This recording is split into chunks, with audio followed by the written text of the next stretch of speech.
Bonsoir, vous regardez Al 24 News et à la une de ce 24 heures Afrique. On entame l'actualité de ce samedi 17 décembre avec les élections législatives en Tunisie. Le taux de participation au vote a atteint les 8,8%. À noter, ces élections surviennent dans un contexte politique particulier.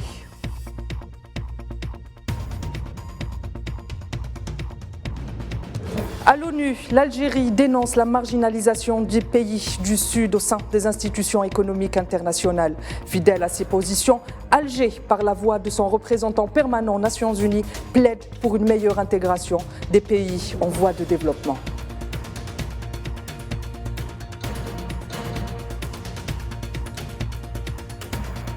Et direction l'Afrique du Sud en cette fin d'édition marquée par les assises de l'ANC pour choisir son nouveau leader. Cyril Ramaphosa, président du pays et du parti, favori pour un deuxième mandat.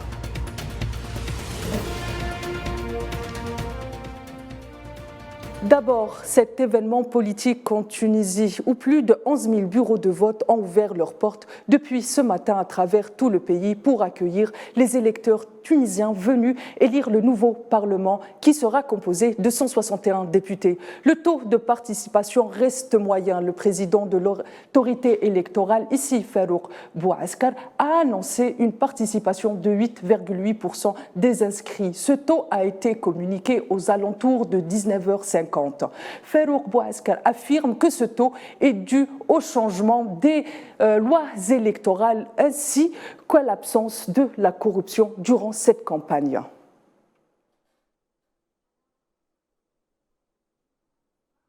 Et dès l'ouverture des bureaux de vote, le président tunisien Kais Saïed a évidemment accompli son devoir électoral avant d'adresser un message aux Tunisiens. On l'écoute.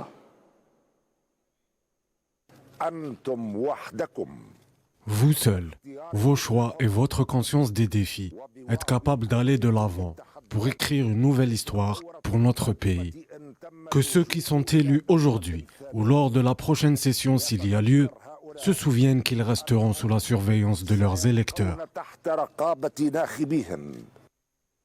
Et la réunion ministérielle spéciale du groupe des pays en voie de développement G77 et de la Chine s'est tenue les 15 et 16 décembre à New York. Le représentant permanent de l'Algérie auprès des Nations Unies, Nadir Larbaoui, a affirmé que l'Algérie appelle à mettre fin à la marginalisation des pays en voie de développement au sein des institutions économiques internationales. Une injustice historique qui renforce l'instabilité et le sous-développement, a affirmé le diplomate. Je vous propose de l'écouter.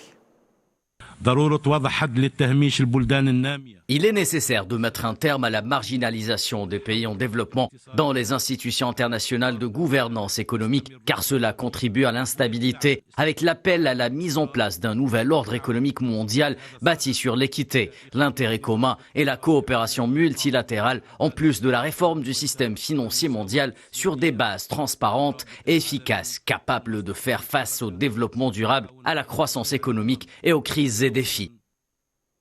La représentation du tiers-monde, toujours plus précisément de l'Afrique au sein des instances internationales, a également été à l'ordre du jour lors du sommet USA-Afrique. Les travaux de ce sommet ont d'ailleurs été sanctionnés par un communiqué final plaidant pour une plus large représentation de l'Afrique au sein des instances. Le continent dont les pays sont indépendants depuis près de 60 ans, excepté le Sahara occidental, toujours colonisé, marque ainsi une nouvelle ère diplomatique de leur histoire. De leur côté, les États-Unis, à l'initiative de ce sommet, ont ainsi annoncé un plan de réforme du Conseil de sécurité onusien en appuyant les sièges permanents des pays africains et exprimé leur soutien à l'OUA pour son adhésion en tant que membre permanent du G20. En Libye, l'envoyé spécial de l'ONU, Abdoulaye Bathily, juge limiter les avancées du processus politique du pays. Il estime que si les parties libyennes n'arrivent pas à trouver un accord, il conviendrait de chercher d'autres mécanismes afin d'apaiser les souffrances. On écoute Leïla Gertal. Il faut dire que l'envoyé spécial des Nations Unies en Libye récemment installé n'a pas été avec le dos de la cuillère concernant le dossier libyen.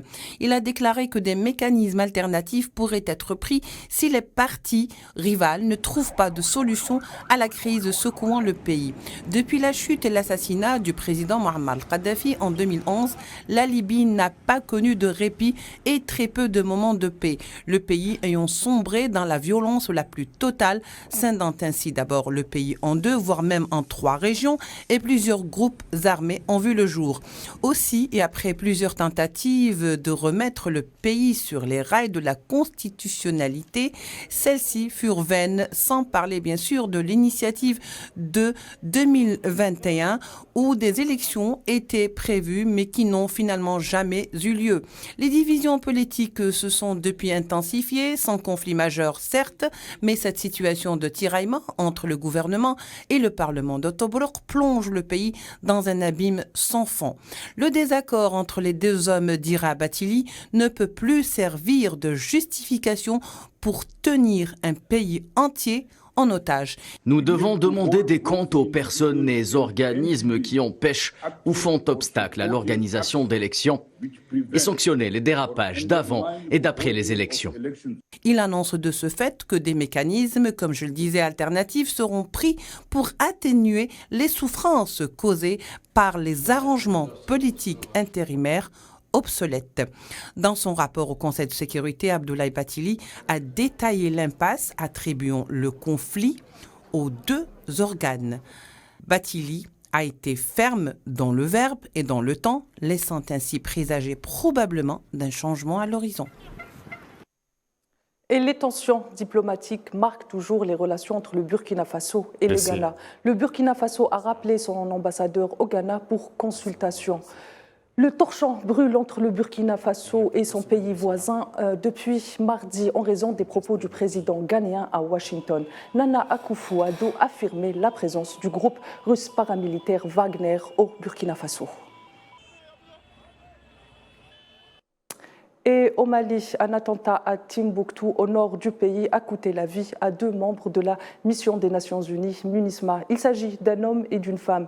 Les 2 soldats ont été tués lors d'une attaque contre leur patrouille. 4 autres soldats ont été blessés, dont un grièvement, selon un communiqué de la MINUSMA. Et cette triste nouvelle qui nous arrive d'Afrique de l'Ouest, la région est en proie à des inondations qui déciment des vies et des terres cultivées. 1400 personnes ont perdu la vie et près de 2,9 millions ont été déplacées, a annoncé le Bureau des Nations Unies pour la coordination des affaires humanitaires. L'ambassade russe à Bangui dénonce une tentative d'assassinat d'un responsable russe en République centrafricaine, qualifiant cet acte, je cite, d'acte terroriste. Il s'agit du chef du centre culturel russe dans le pays. Ce dernier a été blessé lors d'une explosion alors qu'il ouvrait un colis piégé. Dimitri Sifi est actuellement à l'hôpital où il reçoit les soins nécessaires. La Tanzanie rejoint l'initiative Éducation Plus et s'engage à s'investir davantage pour assurer l'éducation aux jeunes gens pour parer la propagation du virus du VIH. La Tanzanie devient ainsi le 13e pays africain à rejoindre l'initiative unisienne de lutte contre la propagation du VIH chez les adolescents. La Tanzanie rejoint le Bénin, le Cameroun ou encore l'Estonie ou le Lesotho au sein de cet organisme onusien. Et c'est sans surprise que Cyril Ramaphosa est favori pour un second mandat à la tête du Congrès national africain. Les quelques 4500 représentants de l'ANC venus des 9 provinces d'Afrique du Sud réunis en congrès dans la banlieue de Johannesburg doivent procéder au vote déterminant, mais les pronostics donnent déjà Ramaphosa gagnant pour un deuxième mandat à la tête du parti. C'est la fin de ce 24 heures Afrique et dès demain, vous retrouverez Kerem Bouaziz pour votre point d'actualité africaine. Quant à moi, je vous donne rendez-vous ce soir à partir de 23h15 heure Alger pour Cap sur l'Afrique, votre rendez-vous hebdomadaire avec l'actualité africaine. Excellente suite des programmes sur Al24 News.